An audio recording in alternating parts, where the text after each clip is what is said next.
Hey, what's up everyone? As you can see, I got a box in again, filled with comics.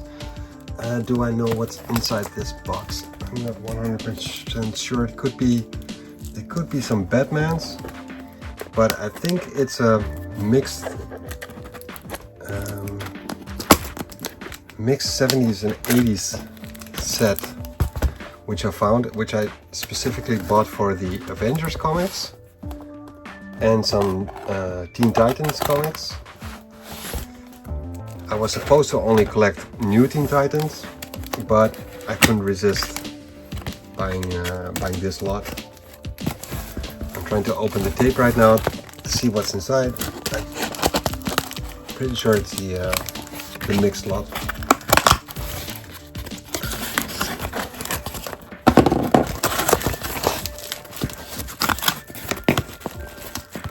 Go. Yeah, it's the mixed lot. Very nice. Cool. Oh, let's check the box if it's really empty. It is. Just to make sure.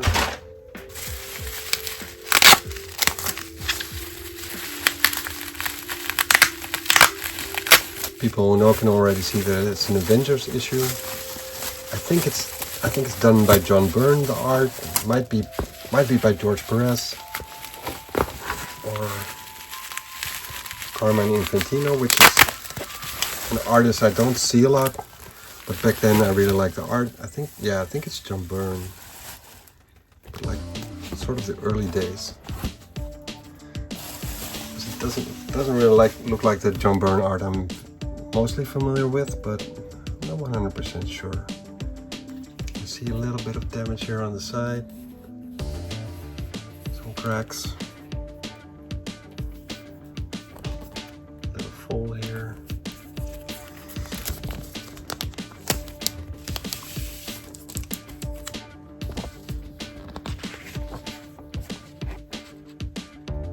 Yeah, it's John Byrne. At least the interior art is done by John Byrne and inked by Dan Green. Oh, that's weird. Pretty solid inker. Oh, the interior pages look more like the John Byrne I'm familiar with. Yeah, that looks like the John Byrne I'm familiar with. Weird that the cover looks a little bit different. I don't see a signature anywhere, so I'm not sure that it's John Byrne. Oh wait, here we go. Okay, so that makes sense. The cover says that, I'm not sure if you can read it, but it says Perez and Terry Austin. So George Perez and Terry Austin did the cover, which makes sense because I didn't really recognize it as John Byrne art, but not really as George Perez either. So I'm more familiar with John Byrne than George Perez, so it makes sense. Yeah, this is a pretty interesting comic concerning Scarlet Witch, Wanda, and Mordred, and the Avengers themselves, of course. Quicksilver shows up in here. The history of the twins, you can see them here, the twins Pietro, Quicksilver, and Wanda, the Scarlet Witch, and how they got recruited by Magneto, and they were raised by Bova, the cow, genetically modified cow, and the Wondergirl Mountain. And I don't think I've ever read these in the Dutch reprints. I'm not sure if they skipped it or if it was included and I just didn't have that issue, but it all doesn't look. Oh wait, I remember this one though. I remember this panel. I can't recall if I read it in Dutch or read it in reprints, or just can't remember. It was a long time ago. I'm getting old, I guess. So anyways, Avengers 185. Yeah, it's not the best shape. I'm glad I have it in my collection though. Then some comics which were in the lot as well. I figured, well, fuck it, I'll just buy the lot and see if it's any good. I'm totally not familiar with the series Time Warp. Number 4, Time Warp number 2, Time Warp number 1. I have no idea where the artist is, but it looks pretty cool. I'm just gonna open one up and see if the cover artist is the same as the artist inside. It's a pretty thick comic. I don't recognize the names. Well, I do recognize Mike W. Barr, Danny O'Neill, of course, and the other ones I'm not familiar with. And I'm not sure if they're writers or pencilers. Rich Buckler, I've seen him before. I think on the Fantastic Four. I think he did a whole run in the Fantastic Four, like right before John Byrne came on. I think he's done some couple of Fantastic Four issues. Dick Giordano. I think that's the mainstay in DC Comics. Dick Giordano. Steve Ditko art. It's several stories. I'm not familiar with this. It doesn't really appeal to me. Don Newton. I'm just kind of curious who the cover artist is. I have no idea. Yeah, this looks a story about space adventurers or something like that. It doesn't really appeal to me, but there's probably someone else I can make happy with these comics. Jim Apparel did the art in this one. I know him as a Batman artist. So yeah, the Time Warp. It's not really my cup of tea, but it's probably someone else's, so I'll probably end up selling these. Then apparently I got a freebie extra, the Black Knight, the boldest knight of all. Let's just see what this is. Look at the shape of this comic. It's a freebie, so yeah, you can't really complain about that, but look at the shitty state this comic is in. It's really bad. It's almost falling apart. What the hell? This is 1963. That's a long time ago. Holy shit. Okay, well, the Black Knight, it's a story about the original Black Knight from Arthurian times. I see Merlin there. There's probably people who like this kind of shit.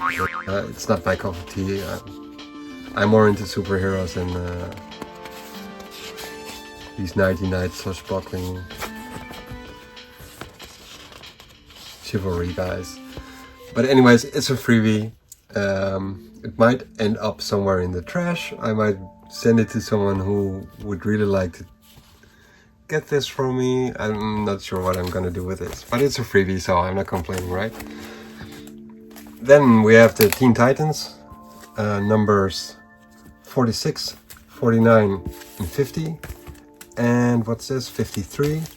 So these are the issues I sold a lot, and I thought, well, the Avengers issues, I want the Avengers issues, and the Teen Titans, they actually made me decide to buy this a lot. Which is funny because I'm not that familiar with the DC universe, so I'm not sure if this Harley Quinn is that like the prototype of the nowadays Harley Quinn. I don't know. I've never seen this character before. I know about Kid Flash and Wonder Girl and Robin and Speedy.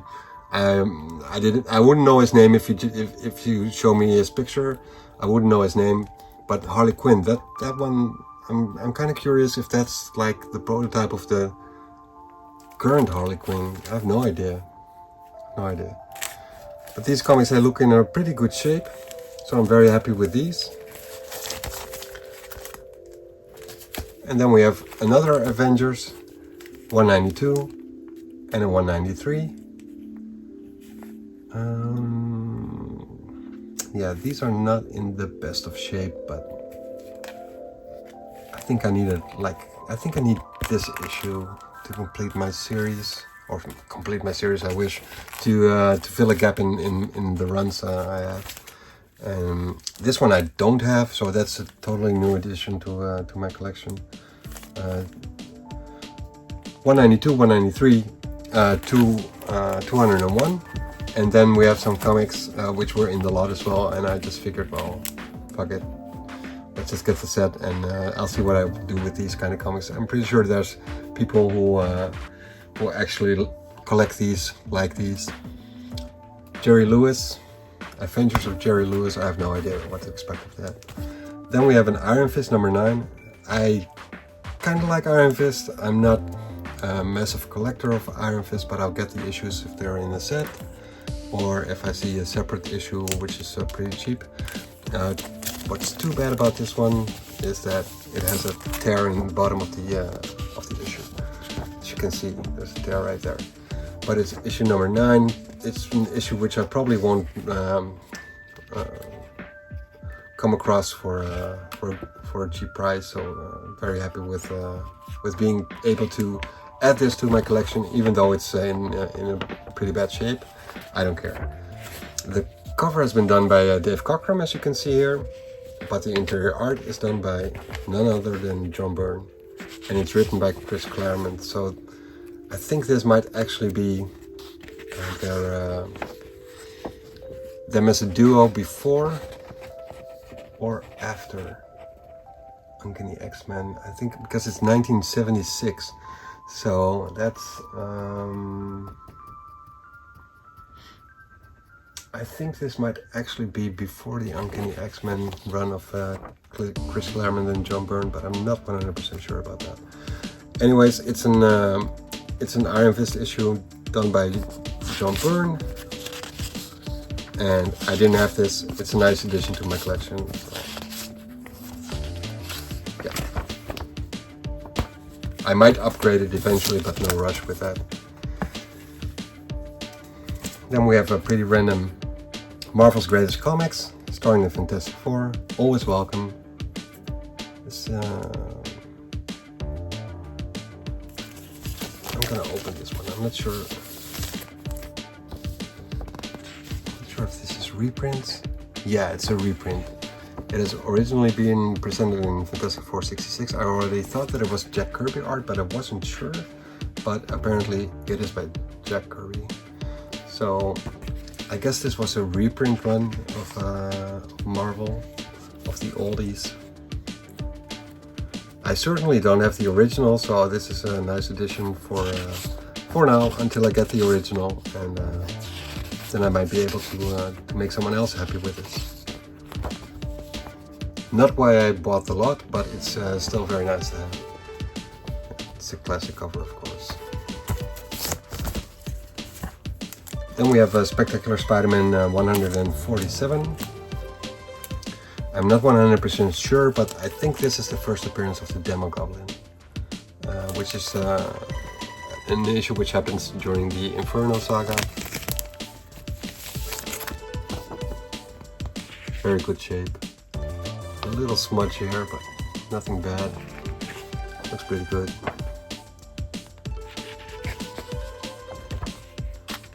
Art by Sal Buscema, of course, who was a long-time Spectacular Spider-Man artist.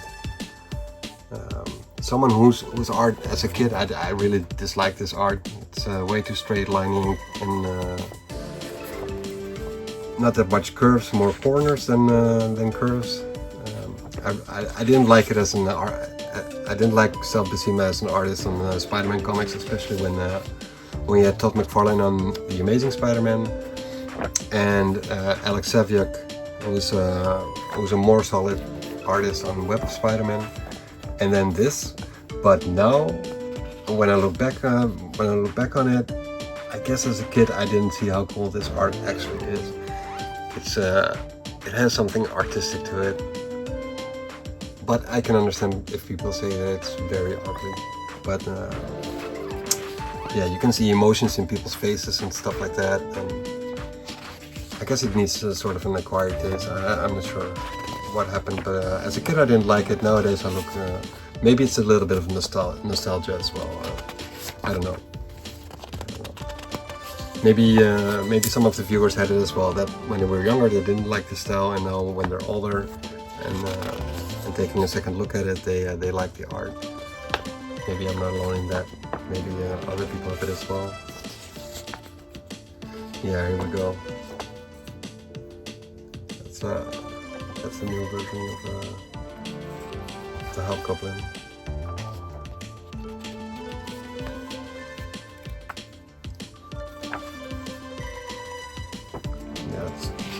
I don't think it's Demo Goblin actually. I'm not sure. Maybe they got split after Inferno, and then Demo Goblin got a became a separate entity. I'm not exactly sure. But I think this is a key issue. But I don't really mind all that. I just wanted to complete series and stuff like that. So then we have a random comic, Plop, Champion Sports. I have no idea what this is, but it was included in the lot. So Marvel presents Guardians of the Galaxy. It's the old school team, so no Peter Quill here, but we do have Yondu here, and Vance Astrovic. I'm not sure what his code name is, but yeah, it's the original team, Guardians of the Galaxy. And then we have another random DC issue, an oldie. The world's most dangerous villains. With Superman, and I have no idea. I have no idea what this comic is. And another one did. So that's what this stack was. It's a pretty random stack. No specific theme or anything, just pretty old comics. So we have the Avengers, then some Time Warps, which I'll probably try and sell to someone who likes it. What do we have? Oh yeah, the Black Knight.